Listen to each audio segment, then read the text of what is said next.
अस्सलाम वालेकुम dear student. आज टॉपिक है टाइप्स ऑफ सॉलिड।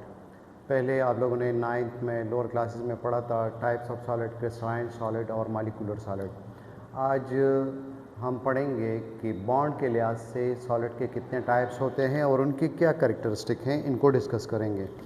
तो हेडिंग आप दे दे types of solid on the basis of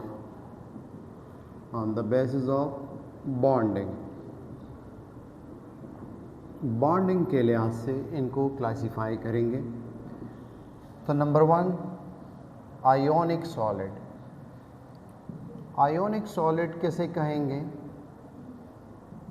The type of solid in which the constituent particle held together by electrostatic force of attraction or ionic bond। Solid की ऐसी किस्म जिसमें particle एक दूसरे के साथ आयोनिक बॉन्ड के ज़रिए अगर जुड़े हो तो इनको फिर कहेंगे कि ये आयोनिक सॉलिड हैं। तो the type of solid in which constituent particle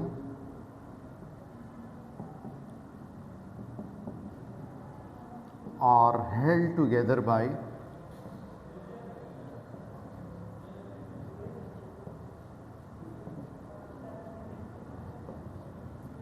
electrostatic force of attraction भी लिख सकते हैं या आयोनिक बॉन्ड ये भी लिख सकते हैं। अब जो है इनकी क्या कैरेक्टरिस्टिक है, तो कैरेक्टरिस्टिक के लिए आप एक आयोनिक कंपाउंड का जो है कैरेक्टरिस्टिक याद कर ले, उससे भी पे अप्लाई कर दे कैरेक्टरिस्टिक्स। तो आपके पास डेली लाइफ में NaCl आप सब जानते हैं। NaCl जो है नंबर 1 कंपोज्ड ऑफ आयंस, ये आयन से मिलकर बनता है। आयंस के ऊपर ये आयोनिक सॉलिड मुश्तमिल होगा। नंबर 2 ये नॉर्मल कंडीशन में किस स्टेट में होता है?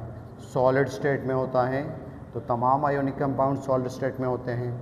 इसी तरह ये कंप्लीट पॉजिटिव नेगेटिव की वजह से हाईली रिएक्टिव होते हैं। इनके अलावा ये पानी में हल होता है तो तमाम ionic compound soluble in polar solvent, soluble and polar solvent, ये कैरेक्टरिस्टिक ऐड कर दें। इनके अलावा ये ब्रिटल इन नेचर होते हैं। ब्रिटल इन नेचर का क्या मतलब कि जब इनके ऊपर प्रेशर अप्लाई करेंगे, फोर्स अप्लाई करेंगे तो ये चूर चूर हो जाता है। इनकी उर्दू ट्रांसलेशन की होगी। मतलब क्या है इसकी कि ये इनके पॉजिटिव नेगेटिव आयन हैं, तो नीचे इनके नेगेटिव, यहाँ पर पॉजिटिव, यहाँ पर नेगेटिव, यहाँ पर पॉजिटिव। जब इनके ऊपर फोर्स अप्लाई करेंगे तो ये केटाइन केटाइन के सामने आ जाएगा, ये एनाइन एनाइन के सामने, ये केटाइन केटाइन के सामने। तो सेम चार्जेस के बीच में रिपल्जन होगा तो ये यहाँ पर क्रैक हो जाएगा। तो ये एक कैरेक्टरिस्टिक में ऐड कर दें। इनके अलावा इनकी हाई डेंसिटी, इनके अलावा इसमें और क्या ऐड कर सकते हैं? हाई डेंसिटी और बेट कंडक्टर इन सॉलिड स्टेट, क्योंकि इसके आयन फिक्स पोजीशन पर होते हैं तो बेट कंडक्टर्स सॉलिड स्टेट में। लेकिन ये गुड कंडक्टर होंगे। गुड कंडक्टर किस हालत में गुड कंडक्टर होंगे? जब ये मोल्टन स्टेट में होंगे, यानी पिघले हुए हालत में होंगे, या सॉल्यूशन की शक्ल में जब होंगे तो ये जो है फिर गुड कंडक्टर होंगे। तो ये था हमारे पास आयोनिक सॉलिड। इसी तरह इसमें आप एक और सॉलिड टाइप्स ऐड कर दें। Number 2 metallic solid. मैं दोबारा इनकी डिफिनीशन मेटालिक सॉलिड के लिए नहीं लिखूंगा, सिर्फ आप बॉन्ड का नाम चेंज कर दें। जिस तरह यहाँ पर लिखा है कि that type of solid in which the constituent particles are held together by, यहाँ पे आयोनिक बॉन्ड था तो यहाँ पे जो है हम मेटालिक बॉन्ड सिर्फ ये ऐड कर देंगे कि ये मेटालिक बॉन्ड के ज़रिए ये पार्टिकल जुड़े होंगे, मेटालिक बॉन्ड। या इस तरह भी कह सकते हैं कि ऐसे सॉलिड जिसमें फिक्स पॉजिटिव आयन और फ्रीली मूविंग इलेक्ट्रॉन मौजूद होते हैं वो मेटालिक सॉलिड कहलाते हैं। और मेटालिक सॉलिड की कैरेक्टरिस्टिक हम क्या ऐड करेंगे इसमें, आपने लोअर क्लासेस में जितने भी कैरेक्टरिस्टिक्स पढ़े हैं वो सब इसमें ऐड कर दें। इनकी जो है मेल्टिंग पॉइंट, बॉइलिंग पॉइंट ये हाई होते हैं, high melting point and boiling point. इसी तरह ये हाई मेल्टिंग बॉइलिंग पॉइंट आप आयोनिक में भी ऐड कर सकते हैं, high melting point and boiling point. तो मेटालिक सॉलिड ये भी इंटर एटॉमिक बॉन्ड है, आयोनिक बॉन्ड ये भी इंटर एटॉमिक बॉन्ड है, तो इसलिए इनके मेल्टिंग बॉइलिंग पॉइंट जो है ये हाई होंगे। मेटल भी जो है सॉलिड स्टेट में आमतौर पर पाए जाते हैं एक्सेप्ट मरकरी।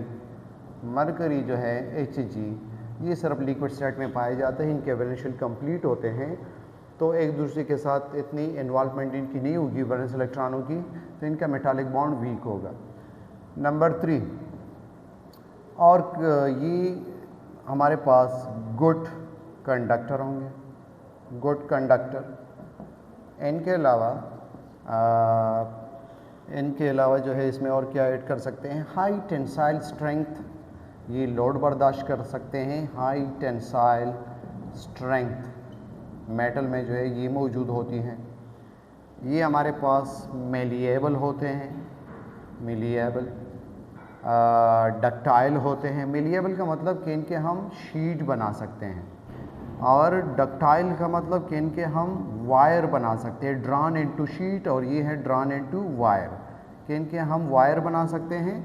तो malleability the ability of a metal to drawn into sheet, ductility the ability of a metal to drawn into wire. इनके अलावा ये सोनोरस होते हैं। सोनोरस का क्या मतलब, they produce bill like sound on hammering. जब इसको स्ट्राइक करते हैं, मारते हैं किसी चीज़ से, तो ये बिल लाइक साउंड प्रोड्यूस करते हैं, तो इनको सोनोरस प्रॉपर्टी कहा जाता है। इनके अलावा ये लस्ट्रस होते हैं, लस्ट्रस शाइनी सरफेस है इनका, तो ये इनके कैरेक्टरिस्टिक हो गए। इसी तरह इनके अलावा और कौन से सॉलिड होंगे, तीसरा इसमें आप ऐड कर दें नेटवर्क सॉलिड। नेटवर्क सॉलिड या इनको कोवैलेंट सॉलिड भी कहा जाता है, कोवैलेंट सॉलिड। इसमें कोवैलेंट बॉन्ड की वजह से सॉलिड होंगे। तो इनकी जब डिफिनीशन लिखेंगे तो इसी से इसमें सिर्फ बॉन्ड का नाम चेंज कर दे, that type of solid in which the constituent particles are held together by covalent bond. इनकी क्या एग्जांपल होगा, इनका जो है डायमंड, डायमंड में मुसलसल कंटिन्यूसली कार्बन जो एक दूसरे के साथ जुड़े होते हैं तो एक नेटवर्क बनाते हैं और कोवैलेंट बॉन्ड के ज़रिए सॉलिड स्टेट में होते हैं, तो एक कोवैलेंट सॉलिड भी कहलाते हैं। या ग्रेफाइट इसमें आप ऐड कर सकते हैं कि ग्रेफाइट में हेक्सागोनल शेप है इस तरह, और ये मुसलसल इसी तरह कंटिन्यूस होगा। तो और दूसरे लेयर के साथ इसके वेंडरवाल फोर्सेस होंगे। अगर आप इसमें कंफ्यूज हो जाते हैं तो अगर ये वेंडरवाल फोर्सेस ना भी हो तब भी ये अपर लेयर जो है ये सॉलिड स्टेट में रहेगा। तो ये नेटवर्क सॉलिड के एग्जांपल हैं। या इनके अलावा जो है कंपाउंड में हम सिलिकॉन डाइऑक्साइड ये नेटवर्क बनाते हैं कि ऑक्सीजन ऑक्सीजन चारों तरफ इसके लगे हैं, फिर जो है सिलिकॉन इसी तरह ये बार बार रिपीट होगा। तो ये हमारे पास सैंड जो है ये आप एग्जांपल में नेटवर्क सॉलिड में ले सकते हैं। इनके क्या कैरेक्टरिस्टिक होंगे, कैरेक्टरिस्टिक इनके जो है इनके भी मेल्टिंग बॉइलिंग पॉइंट ये इनकी सबसे ज़्यादा होगा। अगर इन दोनों से कंपेयर करेंगे, स्ट्रॉन्ग कोवैलेंट बॉन्ड है और ज़्यादा तादाद में है, तो ये कैरेक्टरिस्टिक्स में इनके high melting point and boiling point ये इनका ज़्यादा होगा। इनकी जो है हाई डेंसिटी, और ये पोलर नॉन पोलर कोई भी सॉल्वेंट आप ले लें ये इनसॉल्युबल होंगे, ये उसमें डिज़ोल्व नहीं होते। जेंट स्ट्रक्चर की वजह से, हाई नेटवर्किंग की वजह से। नंबर 4 और इसकी जो है हाई डेंसिटी लिख दिया, इनसॉल्युबल और हार्ड एंड टफ। ये हार्ड एंड टफ होते हैं, ये इसमें ऐड कर सकते हैं। इनके अलावा ये भी नॉर्मली जो है ये सॉलिड स्टेट में पाए जाते हैं, सॉलिड होते हैं। इनके अलावा इसमें जो है ये ग्रेफाइट गुड कंडक्टर हैं, इसमें पाई इलेक्ट्रॉन पाए जाते हैं, वो मूवमेंट कर सकते हैं। तो ग्रेफाइट ये गुड कंडक्टर होगा और बाकी जो है ये बैड कंडक्टर होंगे। ये गुड कंडक्टर है और डायमंड जो है इसमें 4 इलेक्ट्रॉन है और 4 बॉन्डिंग में इन्वॉल्व है और ये लोकलाइज इलेक्ट्रॉन है, तो वो जो है ये बैड कंडक्टर होगा। इसी तरह जो सैंड है ये भी बैड कंडक्टर होगा। तो ये इनके खसूसियात हो गए। इनके अलावा ये जो है एटमों से मिलकर बने होते हैं, कंपोज्ड ऑफ एटम्स। और 4th नंबर हमारे पास आ जाएगा मॉलिक्यूलर सॉलिड, यानी इसमें आप इससे कंफ्यूज नहीं होना। जैसे हमारे पास वाटर है तो इसमें ये कोवेलेंट बॉन्ड इसमें भी मौजूद है, लेकिन जब ये आइस के शक्ल में होगा तो ये हाइड्रोजन बॉन्ड के ज़रिए दूसरी वाटर के साथ जो है मिला होगा।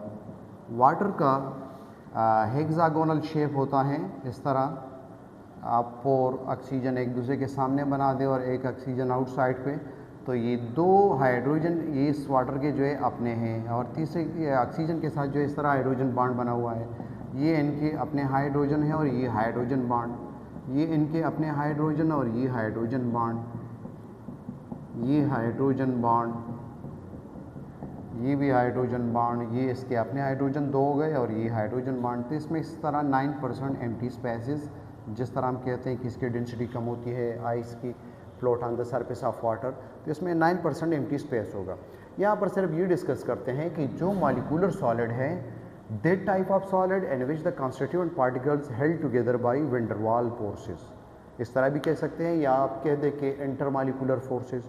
मॉलिक्यूलर सॉलिड में आप बॉन्ड के जगह पर यहाँ पर इंटर मॉलिक्यूलर फोर्सेस ऐड कर दें। और इसमें आप मज़ीद क्लासिफिकेशन भी कर सकते हैं, जैसे ये है आपके पास मॉलिक्यूलर सॉलिड और मॉलिक्यूलर सॉलिड में है इंटर मॉलिक्यूलर फोर्सेस। तो अगर इनको मैं इस तरह डिवाइड कर दूं कि आपके पास पोलर भी होते हैं और नॉन पोलर भी होते हैं, तो नॉन पोलर सॉलिड को जब डिफाइन करेंगे तो उसमें फिर नॉन पोलर में हमें पता है कि लंडन डिस्पर्जन फोर्स पाया जाता है, जैसे I2। इनके अलावा आपके पास P4, S8, ये सारे नॉन पोलर हैं। तो हम कहेंगे कि that type of solid in which the constituent particle held together by the London dispersion force या इंड्यूस्ड डाइपोल। इंड्यूस्ड डाइपोल भी फिर हम तब यूज़ करते हैं जब मॉलिक्यूल मूवमेंट करते हैं नॉन पोलर और उसमें डाइपोल क्रिएट हो जाता है, तो लंडन डिस्पर्जन फोर्स ही ठीक है, यही यूज़ कर ले। फिर पोलर मॉलिक्यूलर सॉलिड जो है, ये मॉलिक्यूलर सॉलिड की वो टाइप्स होगी जिसमें इनको आप मज़ीद डिवाइड भी कर सकते हैं कि इसमें या तो डाइपोल डाइपोल इंटरेक्शन होगा या हाइड्रोजन बॉन्ड होगा। तो ये हाइड्रोजन बॉन्ड के साइड पर हम आइस को ऐड कर सकते हैं, शुगर ग्लूकोज को आप जो है ऐड कर सकते हैं, इसमें हाइड्रोजन बॉन्ड होगा। डाइपोल डाइपोल में आप जो है यहाँ पर HCl को अगर हम सॉलिडिफाई करें या इनके अलावा और कोई मॉलिक्यूल जो है उनको आप सॉलिडिफाई करें, जैसे HBr है या आपके पास PH3 है, तो ये इनको फिर हम कहेंगे कि पोलर मॉलिक्यूलर सॉलिड की एग्जांपल हैं। और पोलर मॉलिक्यूल में ये hydrogen bond ice, sugar, NH3, इसमें हाइड्रोजन बॉन्ड होगा, तो ये इस कैटेगरी में आ जाएगा। नॉन पोलर सॉलिड्स जो है इसमें I2, P4, S8, carbon dioxide, CH4, जितने भी आपको नॉन पोलर मॉलिक्यूल मिलते हैं सब नॉन पोलर मॉलिक्यूलर सॉलिड में। लेकिन सब में कॉमन बात क्या होगी कि सब जो है इंटर मॉलिक्यूलर फोर्सेस के ज़रिए कनेक्ट होंगे, यानी जब ये सॉलिड बनाएंगे तो वो वेंडरवाल फोर्सेस की वजह से या हाइड्रोजन बॉन्ड की वजह से या डाइपोल की वजह से। इनकी जब करेक्टरिस्टिक लिखेंगे तो इनके निस्बत इनके मेल्टिंग पॉइंट, बॉइलिंग पॉइंट जो है वो कम होंगे और इनका जो मेल्टिंग बॉइलिंग पॉइंट है वो कम होगा, इनकी डेंसिटी कम होगी, ये कंप्रेसिबल होंगे क्योंकि इसमें स्पेस पाया जाएगा। तो ये करेक्टरिस्टिक, इसकी डेंसिटी लो होगी, ये सॉफ्ट होंगे, तो ये करेक्टरिस्टिक इनके अपोजिट होंगे। तो जब आप ये करेक्टरिस्टिक याद कर ले आयोनिक की या जो मेटालिक की है, ये हमारे पास बेड कंडक्टर होंगे क्योंकि आयन जिसमें फ्री नहीं होंगे। तो और जो पोलर होंगे तो ये पोलर सॉल्वेंट में सॉल्युबल होंगे और जो नॉन पोलर होंगे वो नॉन पोलर में सॉल्युबल होंगे। तो वही करेक्टरिस्टिक दोबारा है, आप एक ही दफ़ा इनके हेडिंग याद कर ले, इन सब के ऊपर फिर आप अप्लाई कर सकते हैं। लेकिन इसके लिए ये पॉइंट्स कम होंगे क्योंकि मॉलिक्यूलर सॉलिड में आपके पास मेल्टिंग बॉइलिंग पॉइंट या फिजिकल स्टेट जो है ये इंटरमॉलिक्यूलर फोर्सेस से एक्सप्लेन करते हैं और intermolecular forces inter atomic bond के निस्बत वीक होते हैं, तो इसलिए इनके मेल्टिंग पॉइंट, बॉइलिंग पॉइंट वगैरह ये कम होंगे। तो ये थे हमारे पास 4 टाइप्स सॉलिड के बॉन्ड के लिहाज से। और जब ये आ जाए कि आप वो सॉलिड की पार्टिकल के अरेंजमेंट के बेस पे इनको एक्सप्लेन करें तो फिर हम कहेंगे कि क्रिस्टलाइन सॉलिड और एमॉर्फस सॉलिड। क्रिस्टलाइन जिसमें पार्टिकल 3 डायमेंशनली एक प्रॉपर ऑर्डर में होते हैं XYZ पर, और एमॉर्फस में जो है वो उनमें प्रॉपर अरेंजमेंट नहीं पाई जाती XYZ पर। Thank you.